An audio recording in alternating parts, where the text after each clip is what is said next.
Chapter 2. August. I'm nervous on the first day of school. Mom and Dad take photos of me and Via, and then we walk to school. Nothing bad happens. Only once I see girls stare and whisper. We arrive at the front entrance.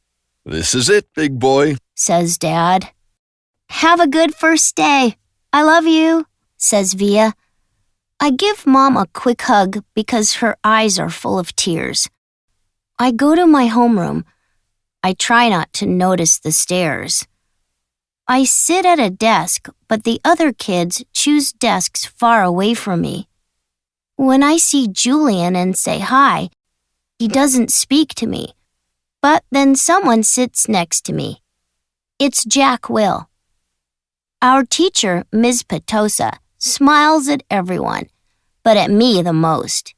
It isn't a shiny smile, but a normal, sincere smile. We have to speak about ourselves, and suddenly it's my turn. My name's August. I have a sister called Via and a dog called Daisy. No one has any questions for me, so I sit down. "Jack next," says Miss Petosa, but Julian raises his hand. "I have a question for August," Julian says.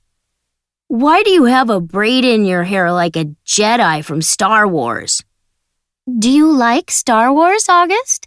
Ms. Petosa asks me. "Yes," I answer. "I want to go under the desk." "Do you like Darth Sidious?" asks Julian. "That's enough about Star Wars," says Ms. Petosa.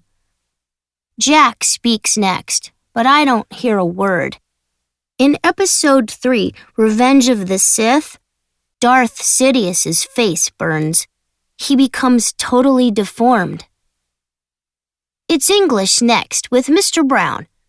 He writes Precept on the blackboard. No one knows what this means. Precepts equals rules about really important things. "Tell me some important things," says Mr. Brown.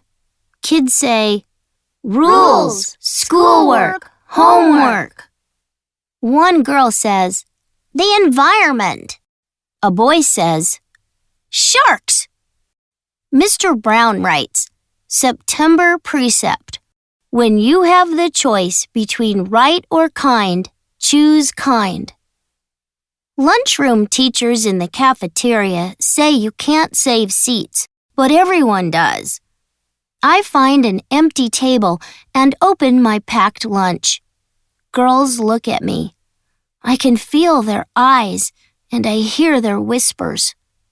It's difficult for me to eat. I have a hole in the roof of my mouth and problems with my jaw. I eat like a tortoise. A girl sits next to me. She has long, wavy brown hair. "My name's Summer. What's yours?" "August." "Cool," she says. Summer's eyes are green like leaves. "How was school?" asks Mom. "From 1 to 10. Mom always does that. 1 is a little bit and 10 is a lot. 5, I say. "Wow! Were the kids nice? What about that boy, Julian?" I think about his Darth Sidious comment. "He was okay," I say. "And I saw a pretty girl wave goodbye to you." "That's Summer. We're like Beauty and the Beast." That night, I cut the braid on the back of my hair. Dad is pleased, but Via is surprised. "Did someone say something?" she asks. "No," I say. But later, when Mom reads me a bedtime story, I cry. "Why am I so ugly, Mom?" I whisper. "You're not." She kisses my eyes that are too far down my face, my hollow cheeks, my tortoise mouth. She says soft words, but words can't change my face. Many kids look strange. Some have strange haircuts and earrings in their noses. Some have pimples. But no kid looks like me. Things are okay at school, but no one ever touches me. It's like the cheese touch in Wimpy Kid. The person with the cheese touch is a social outcast. That's me. It's Halloween. I love it. It's the best festival in the world. I tell everyone about my Boba Fett costume before October 31st.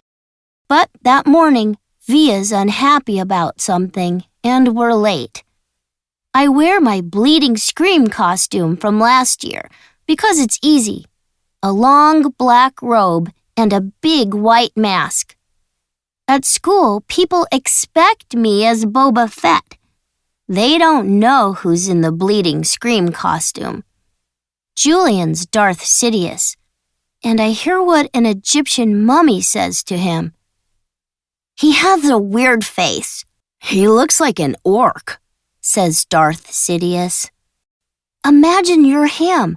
You look in the mirror every day and see that face, the Egyptian mummy says. People stare. It's awful. Why do you sit with him? Asks Darth Sidious. Tushman asked me to at the beginning of the year. The mummy shrugs. I know that shrug and the voice. It's Jack. I run out of the classroom and go to the nurse's office. I tell her I don't feel well. Mom comes and takes me home. I don't want to go back to school ever.